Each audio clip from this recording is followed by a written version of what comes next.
You okay? What you doing? Catching up on me manga. I have a New Year's resolution to read all of these titles this year, and I intend to achieve that goal. Do you honestly think you can read all of these? Nah, but at least I won't run out of any things to read. Oh, brother. I guess that's cool. So, have you read Mermaid Scales on the Town of Sand? I'm on page 24. Yet you still think you can complete half of these. Let me live in my fantasy land. Okay. What about Dengeki Daisy? Yeah, I just finished that one actually. Well then, I suggest you talk about it so you can maintain consistency on your channel. Like, you never post. Yeah, I hear it enough from my audience already. It's not like I'm a college student or anything, and YouTube is just my side hoe. But whatever. I guess you're right. Cue the intro. In the late 2000s through early 2010s, Dengeki Daisy's impact on the shoujo manga community was impossible to escape. You couldn't find a romance series recommendation list without including this title and receiving nothing but stellar ratings from reviewers on various platforms. This was the time when the American girls manga boom reached a slight decline, with the CMX label from DC Comics slowly shutting its doors. The age when melodrama, telenovela, soap opera started to fade into obscurity in favor of realistic romance. I'm talking Say I Love You, Sand Chronicles, We Were There, Bliss.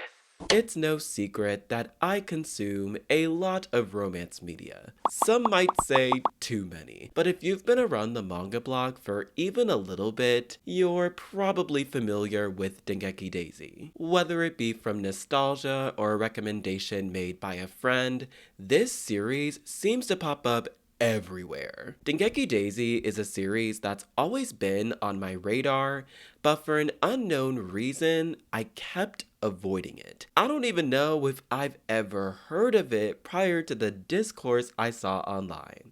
Which is funny looking back on it now. Out of all the romance manga I've consumed in my 21 years of living, the premise for this one was incredibly intriguing. Props to the mangaka. It was a cool premise for a romance series, and its timing in the West couldn't have been better. With the uptick of teen dramas like Gossip Girl and Pretty Little Liars, there was a substantial increase in Americans owning smartphones, and the rise of anonymous users pervading our TV screens, causing tension over a single text message. So what made Dengeki Daisy stand out amongst a sea of romance manga after the 90s and 2000s nostalgia period? Well, you better walk with me down the elusive rabbit hole of the iconic electric shock-inducing story that is Dengeki Daisy. Dengeki Daisy is a romance drama series created by Kyousuke Motomi that ran in the shoujo magazine Betsukomi from 2007 through 2013. Motomi is most well known for making QQ Sweeper and Queen's Quality, in which fans were enraptured by the dynamic duo of Fumi and Kyutaro, the action-packed sweeping story that took Oricon charts by storm that studios, for some reason, have refused to make an anime. We got A Sign of Affection, A Condition Called Love, and Season 3 of Kimi ni Todoke. Queen's Quality has to receive one eventually. It's easily my favorite series from this author, but there are several others that are just as well known. Prior to creating Dengeki Daisy, fans might be familiar with Beastmaster, the short 2-volume comedy romance manga that was so sweet it could give a grown person a toothache for days. It was this endearing yet visually stimulating series about a young couple navigating everyday life with an animalistic twist from our male lead, Leo. He's this soft boy turned primal beast type character who has a little edge but is also extremely wholesome. However, some of those panels were deeply disorienting. but overall, it was a fun time. For the uninitiated, Dengeki Daisy centers on a poor young girl named Teru Kurabayashi, who is recovering from losing her older brother Shorichido to stomach cancer. Before his passing, Shorichido gave Teru a cell phone with a contact from a mysterious person named Daisy, who is said to have replaced Shorichido and been tasked with keeping an eye on her. Over the past few years, Daisy's kind words of encouragement provided Teru strength from the rough days she experienced living alone. Daisy's identity has been concealed from Teru throughout this time, but one afternoon while getting bullied at her high school, could this status possibly change? Teru accidentally breaks a window after warding off the student council and encounters the dashing, statuesque janitor named Tasuku Kurosaki. Tasuku initially reassures Teru about her situation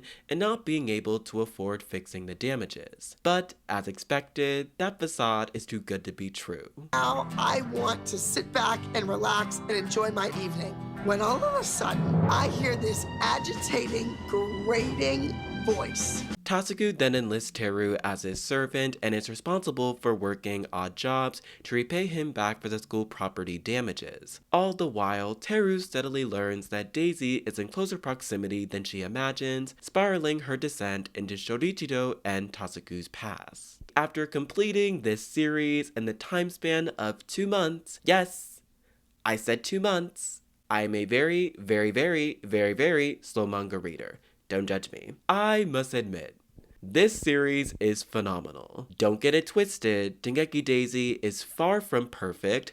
We'll get there in due time, but it was very enjoyable. It's been a hot minute since I've grown an attachment to an older romance series. The last time this has happened was probably when I read Mars, Kadocha, and Gade's First Love. There's something infectious and tantalizing about Dengeki Daisy that resonates with so many people. In fact, this series is so beloved that some have designated it with the title of Not Your Typical Shoujo. What the hell? There are some that say something so stupid or so shocking that it silences us. Jare, kido din now, kido shele now. Why on earth is this still a thing in 2024? We should be past giving backhanded compliments that in hindsight aren't compliments. This was such a prominent phrase used to describe Dengeki Daisy that I wondered what shoujo manga y'all were reading. In what universe is Dengeki Daisy not a typical I'm not finishing that statement. Girl, bye. Bye, desperate. Bye, wannabes. Bye, you'll never be. To play devil's advocate here, these claims aren't entirely surprising, considering this series ran in the Shojo Beat imprint, which is notorious for the endless supply of romance licenses. To jump on this bandwagon, for anyone who was around the Shojo Beat era, this must have been the pinnacle of your early romance manga days. Dengeki Daisy was in a lineup alongside titans like Ouran High School Host Club, Nana, and Kimi ni Todoke. You could just picture clusters of people gathering around a library table, passing each other volumes, and gushing over a character they wish to date. Because how are you a romance manga enthusiast if you've never had a fictional crush before? Think about it. Who's mine, you asked?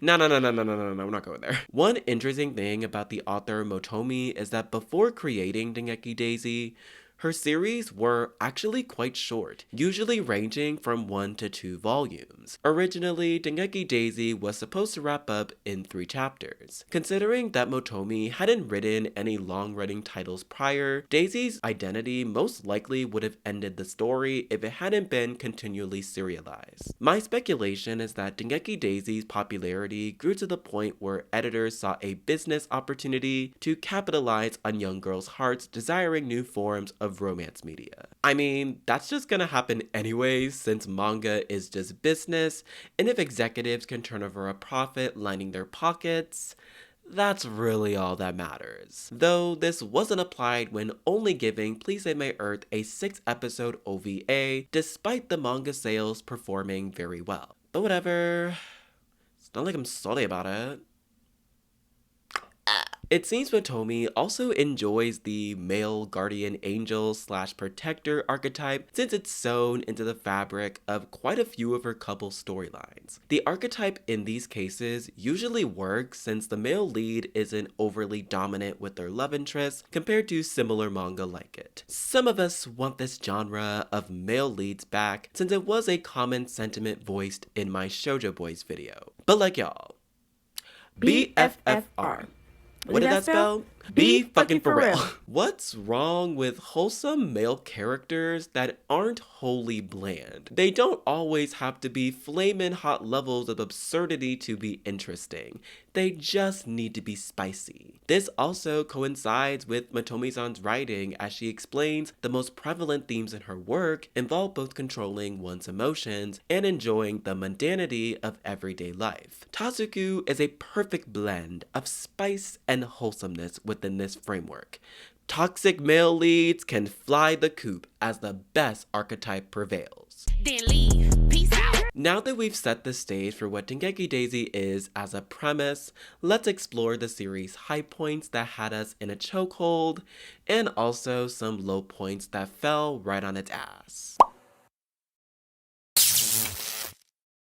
As mentioned previously, I don't have the nostalgia for Dengeki Daisy that many others have, but the presence exuded throughout the story feels distinctly late 2000s. Can we hear some commotion for the flip phones? Do we as a society remember the era of flip phones?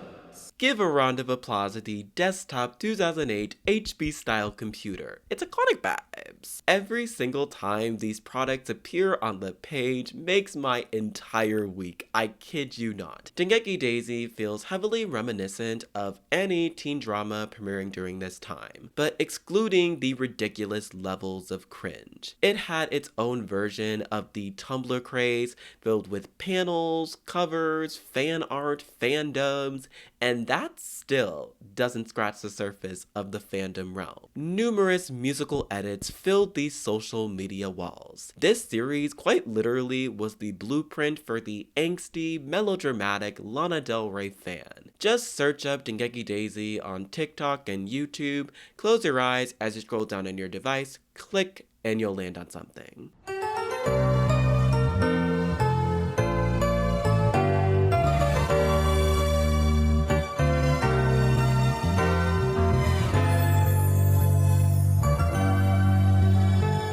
The amount of Teru x Tasuku AMVs was plentiful, a treasure trove's worth, an unending reservoir of melancholic ballads that made you question your own morality. For a teen in the early 2010s, reading this manga was the equivalent of sitting at the cool kids table. Dengeki Daisy was, indeed, that girl. I also can't help but compare this series to Gossip Girl and PLL because they both deal with an anonymous person sending our protagonist threatening texts. Due to this aspect, the setting feels enclosed from the rest of the world, drawing us into the characters' interpersonal relationships to discover the culprit behind these schemes. Additionally, the art style is just simply to die for. Motomi's brashy, simplistic, yet dramatic shading lends to the heart-palpitating inducements when something ominous occurs. When a character or object sneaks behind someone, my skin crawls, as the daisies in the background gradually start to wilt. When things slowly return to normal, the light, airy paneling makes me sigh in relief. It's those moments of tension and release from the grayness of each dilemma that don't leave you drowning in sorrow throughout your reading experience. And now you must be wondering, Kay, how long is it gonna take you to discuss the characters? Well, I won't tell you how long. Okay, we're starting now.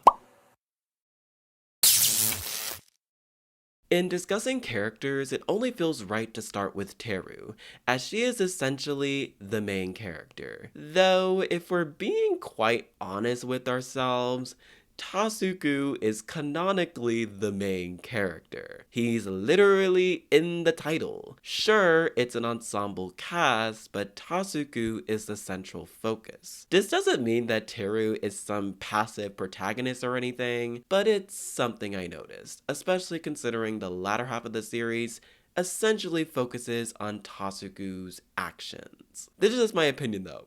Take it or leave it. Our bright-eyed, bushy-tailed protagonist Teru is the quintessential shoujo girl who overcomes adversity through her self-intuition, which is extrinsically linked to Daisy. She starts out monologuing her experiences after Shoritido's passing, and you can tell she's putting on a front of how she actually feels. She has a very small friend group, is often subjected to bullying, and only has a few people to turn to for help. Teru, at the start, is largely isolated from everything and everyone, which makes her connection to Daisy all the more important. However, Daisy wasn't Teru's sole motivator to succeed in life. Far from it. Rather, he was just another voice Teru could call upon whenever she needed it. He never crossed the line of cyberstalker or anything. He mainly responded whenever she contacted him, which was quite refreshing. We also learned that Teru, alongside her friend Kiyoshi, are scholarship students, further demonstrating her diligence in approaching all aspects of her life. Teru and Kiyoshi's friendship initially is a bit rocky. You can tell early on Kiyoshi's been acting secretive as he's constantly privately meeting with someone,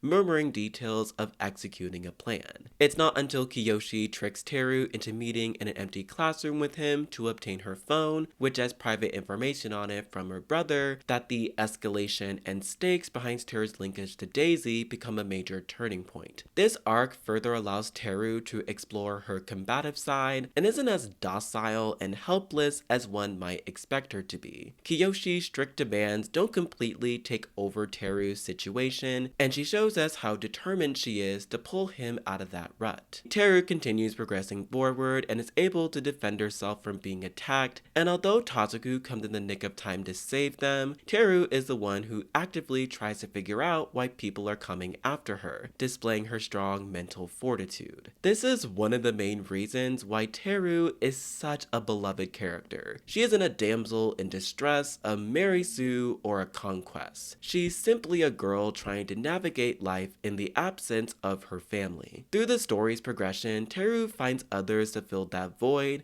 and comes to terms with the fact that she isn't alone. After the Kiyoshi debacle, Tasuku's friend Riko becomes her temporary roommate to ensure her safety. She's essentially become Teru's older sister and provides a mature outlook based on her lived experiences. Riko is very sophisticated, optimistic, but also an extreme realist. She doesn't hesitate to tell Teru and Tasuku the truth about their situations, and she also defends them whenever people treat them unfairly. She was also Shoritido's girlfriend, which adds another layer to her connection with Teru. These beginning stages of Teru's character development are crucial to understanding who she is. For most of her life, she's been independent and self-sufficient because by and large she has to be. While she was still a child living with her brother, their parents died, so she obviously had to take on huge responsibilities for someone her age. Girlie quite literally was living in an apartment alone, surviving on her brother's savings. She must have had to mature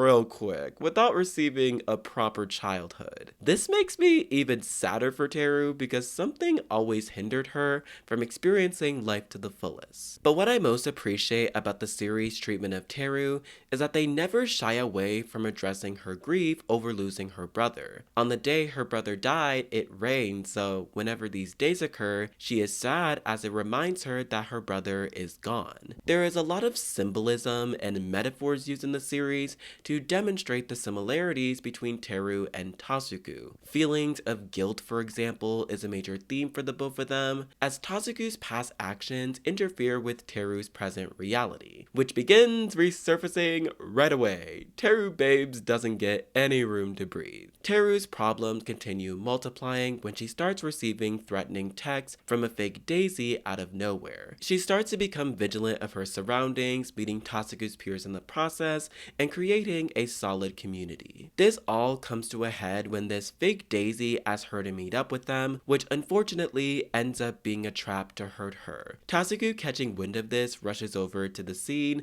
and suffers a blow to the head, rendering him unconscious. Teru's self-esteem plummets because of this, and she questions whether having these newfound people in her life is worth it. Because as mentioned before, she's not used to relying on other people to solve her problems and doesn't want to be a burden to anyone. Tasuku does end up recovering, and the pair rekindles their happiness as the rest of the team searches for the true person behind fake Daisy. After this arc, Teru grows exponentially as a character and becomes very entertaining, especially considering at this point she knows who the person behind Daisy is, which kind of annoyed me why the characters wanted to prolong this game of the inevitable, but I digress. Along with this growth, Teru's unlikely friendship with Rena, her resident bully and student council member, was another fascinating addition. While Rena might have been a stereotypical copy of Sai Kashiwagi, yes, you heard me, they both dated older men and were jealous of their frenemy. She's still integral to Teru's life and isn't just shoved into the story for no reason. Going back to the fake Daisy plot, Rena discovers to her horror that the student council advisor Tetsuya Arai was behind sending those texts to Teru. He used his authorial position to embezzle funds from the school's budget until Teru solicits Daisy's help to expose his wrongdoings. Oh, there's also one more thing to add to that. Rena was dating Mr. Arai prior to this madness,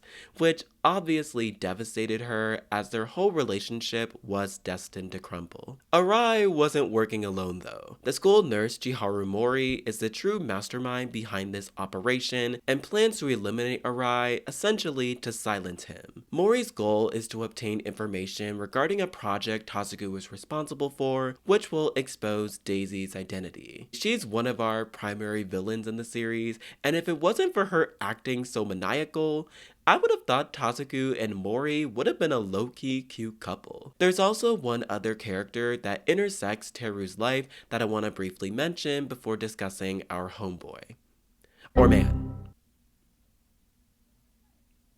We'll get there. After the incident involving Mori, Teru one day passes by a man named Akira who has a slight resemblance to her brother. He's revered as a gifted hacker who works alongside Mori to seek vengeance against Tasuku. Do you want to know how he gets his revenge? By harming Teru at every chance he gets. Whether that is stealing her phone and confining her to a Ferris wheel, or trying to separate Teru and Tasuku from one another through trauma and guilt. And my favorite part is that by the end of all of this, granted, Akira is victim of being used as an experimental guinea pig, which is awful, but he apparently likes Teru.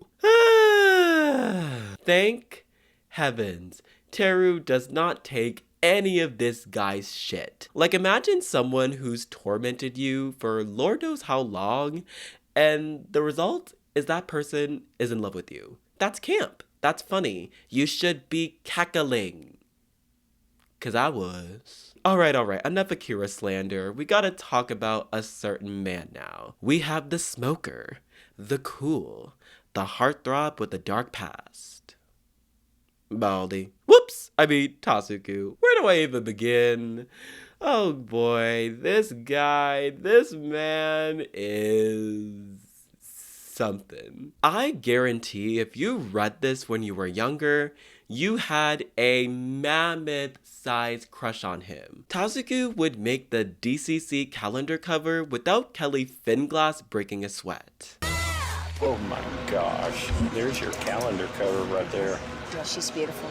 Tasuku's introduction is short, sweet, and memorable. You don't go many places without seeing this face. He goes through a whole lot in the series, and as I mentioned before, he's basically the reason this story exists. When Teru and Tasuku start working with one another at school, it's a rough start. He wasn't a Prince Charming in the slightest, as he often teased her and took advantage of her labor. However, there's something earnest and likable about him that you can't help but root for, even when he isn't the best, especially as a romance manga male lead. Tasuku as a person is staunch, heartwarming yet confrontational when necessary. Whether that means getting physical with bullies after Teru, or hastily running after her when things start to get sticky. He provides protection and safety for Teru without feeling overbearing or not providing Teru her personal space. This is what sets Tasuku apart from other angsty shoujo boys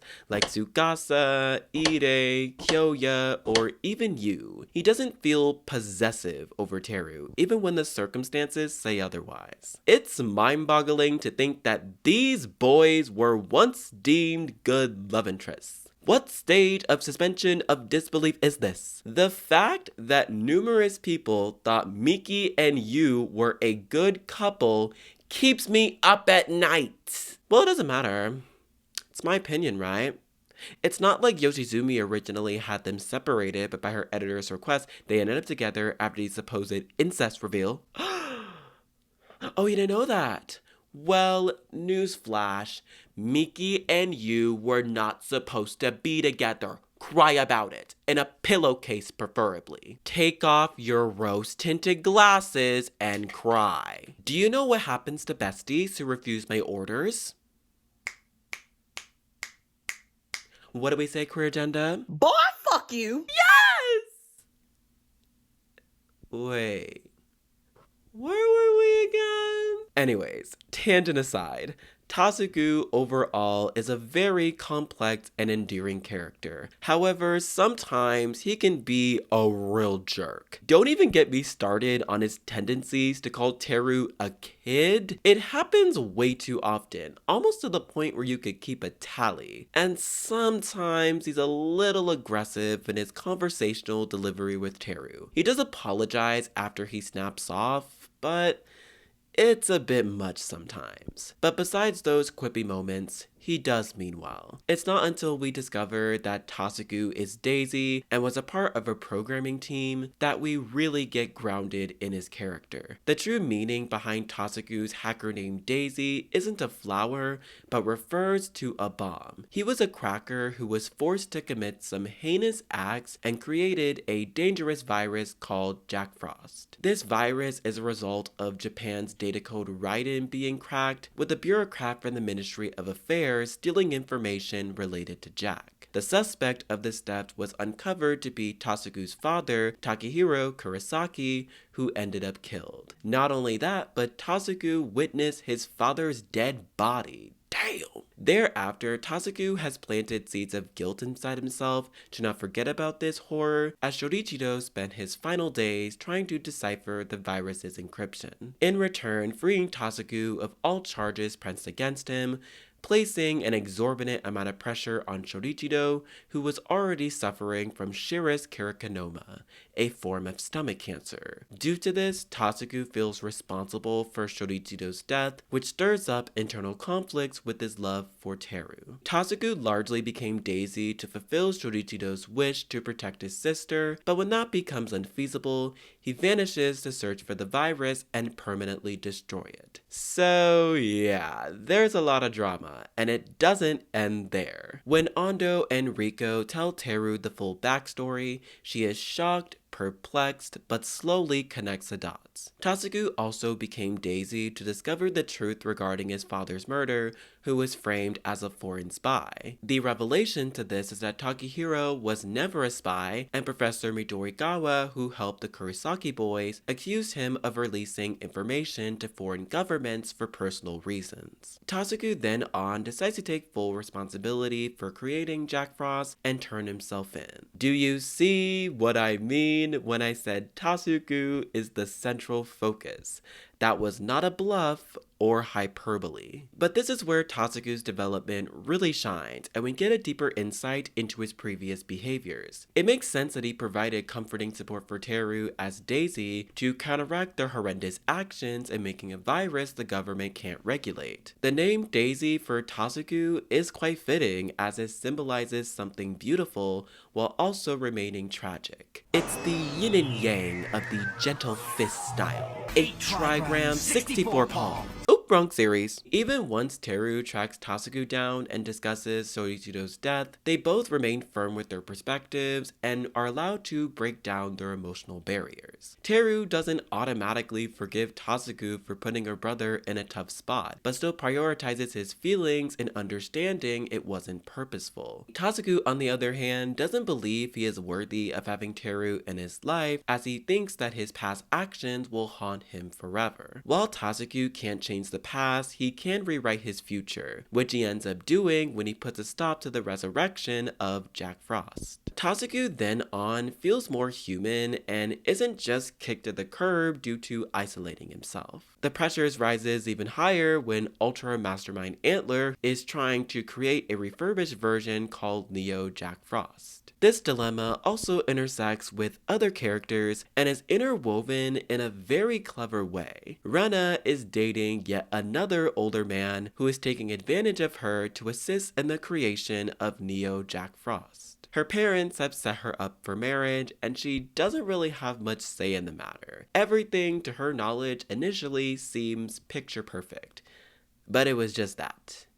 A picture, as he's threatening, manipulative, and just downright an absolute scumbag once his plans for Neo Jack Frost begin to arise. And unlike Mr. Arai, he doesn't get a redemption arc after Teru and the gang put a stop to his madness. It shows us that young girls can often be demeaned and exploited by older men, and it's the people around you who are the ones that will love you unconditionally. This theme resonates so deeply with viewers that Rena and Kiyoshi are gonna become an item, which is incredible. And Rena's feelings for Kiyoshi were visible even in the Arai situation.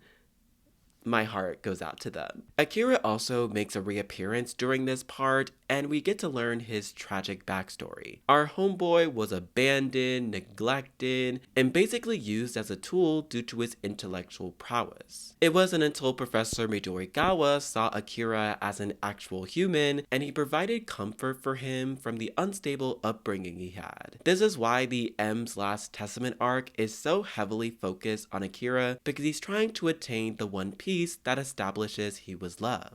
This arguably is one of the best arcs in the story, as it humanizes someone that you never thought would be. I also appreciate that Teru doesn't let him off the hook for his past actions, even though they're understandable. He has a reason to hate and seek revenge against Tasuku. He inadvertently took the life of the person he valued most. But the narrative doesn't excuse Akira's behaviors in any way, shape, or form. Teru doesn't even forgive Akira by the end. They essentially come to a mutual understanding and go their separate ways. By the end of the series, Tasuku does confess his feelings for Teru, and their past is no longer the reason why they are together. They are together based on their experiences throughout each perilous situation, and not them being destined to be together. The series could have easily went the other way, and it definitely would have left a very different impression for people. But the fact that their relationship isn't the center focus of the manga, it allows them to grow individually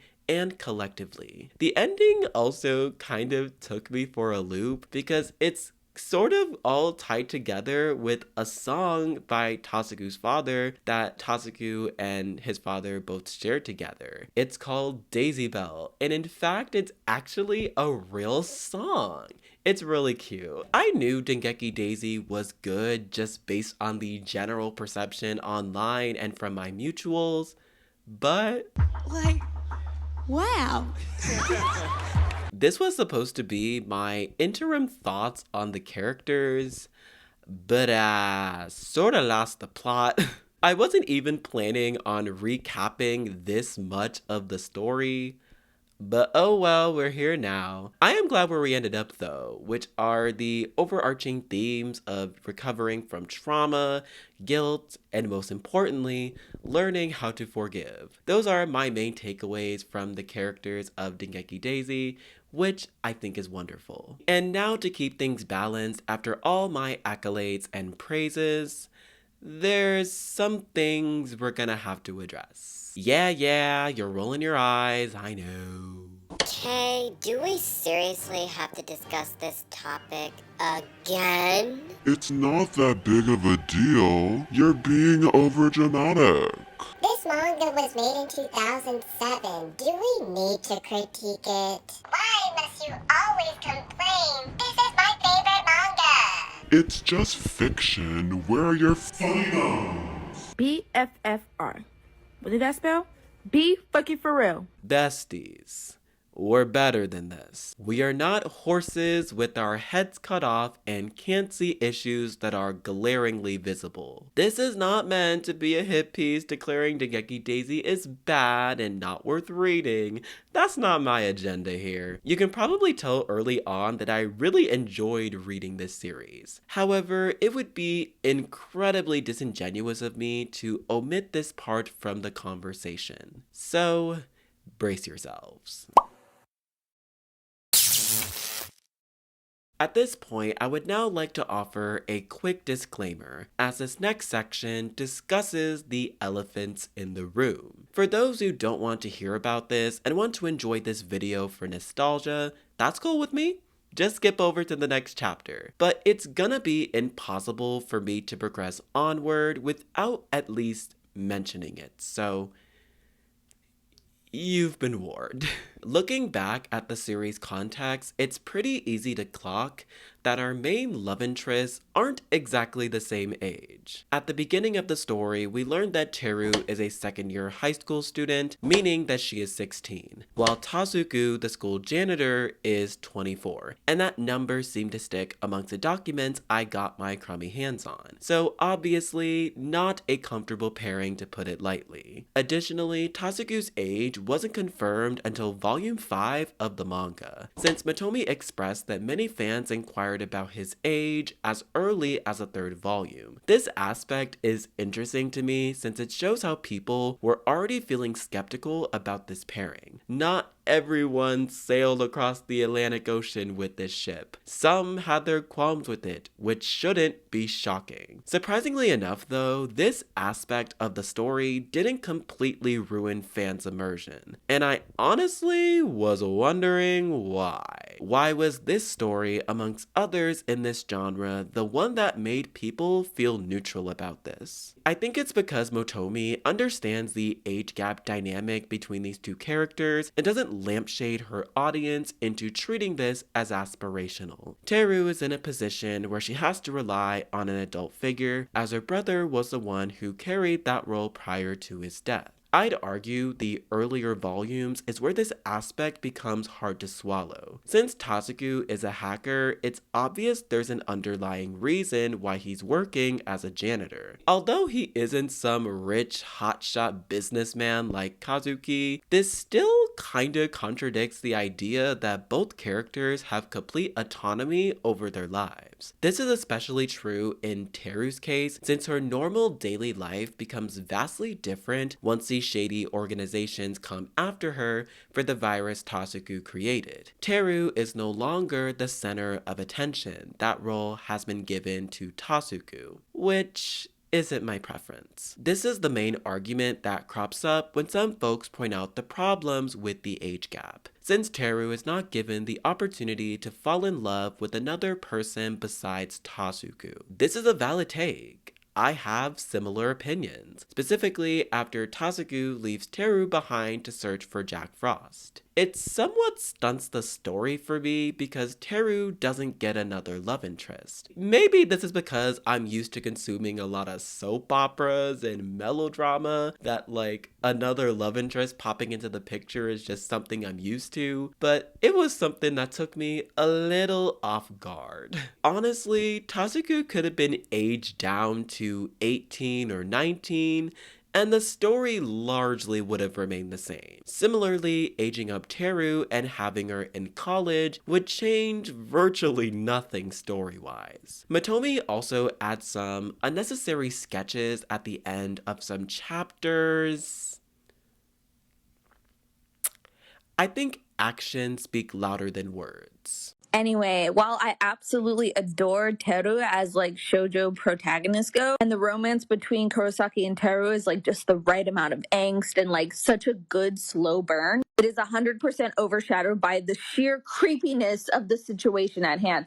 This looks like a child, like a literal child, and that is a grown adult man looking down her shirt. What? And yeah, this was a sketch, not actually part of the manga, but it really encapsulates the uncomfortableness that I felt. Teru, babes, stop blushing for a second and consider why this 24-year-old's only emotional support system is a 16-year-old girl. This also kinda characterizes Tasuku in the earlier volumes too. For example, the series' running gag is that other characters accuse him of having a Lolita complex. This manga is a comedy, so it's understandable why they need a reoccurring joke to keep audiences engaged, but using Lolita complex as a joke is not a great look. This isn't just a Dengeki Daisy thing. I've noticed a commonality with the usage of this term in several notable older romance series. It's tossed around so laissez-faire, and someone needs to conduct an actual empirical investigation on that. Because why? Also beyond that, Tasuku early on makes very suggestive comments about Teru's body, like making boob jokes and acting a little too perverted.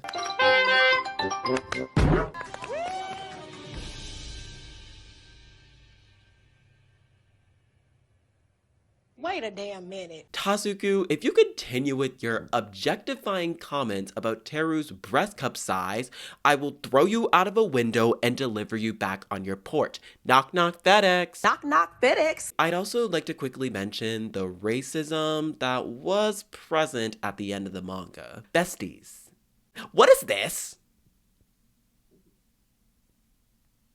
No, seriously, what is this? Babes, y'all are not Latino, you're not of African descent, you're not Afro-Latino, get it straight. First of all, let's draw a line in the sand right now. Cultural appropriation in any context is never acceptable. Even if it's a different time period, it's never something that's okay. I tend to get comments like this whenever I point these things out, saying the time period somehow like exempts it from criticism, and bestie, no. Thankfully, to my knowledge, this is an isolated occurrence in Motomi's works. I haven't seen this in Beastmaster, Queen's Quality, Pure Q. I haven't seen it in any of those series, so I'm just gonna assume Motomi just didn't know any better. So I'm not gonna harp on that too much. I've discussed this aspect plenty on my channel, but I did need to point it out. But back to the subject at hand. Personally, what makes adult minor relationships so off-putting and distasteful is when it's abundantly clear there is an uneven power dynamic between the two. Wait a minute. What? No.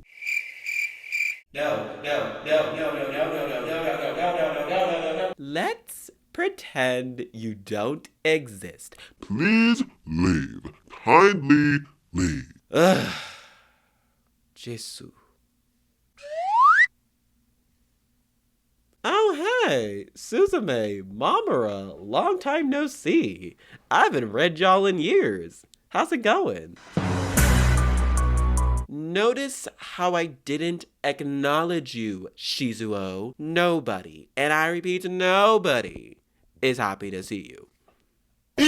Basically, what I'm getting at with this tomfoolery is that compared to the aforementioned series, Dengeki Daisy doesn't wholly leave a sour taste in your mouth, even if there are some points that make me feel a bit uncomfortable. I wrote nasty, but in a good way. Nasty. And, in the good kind of way. While this is a romance, I really enjoy how that is not the center of everything going on, and we get to understand the characters on a human level. I think this is maybe the one instance of an age gap manga that, like, isn't awful.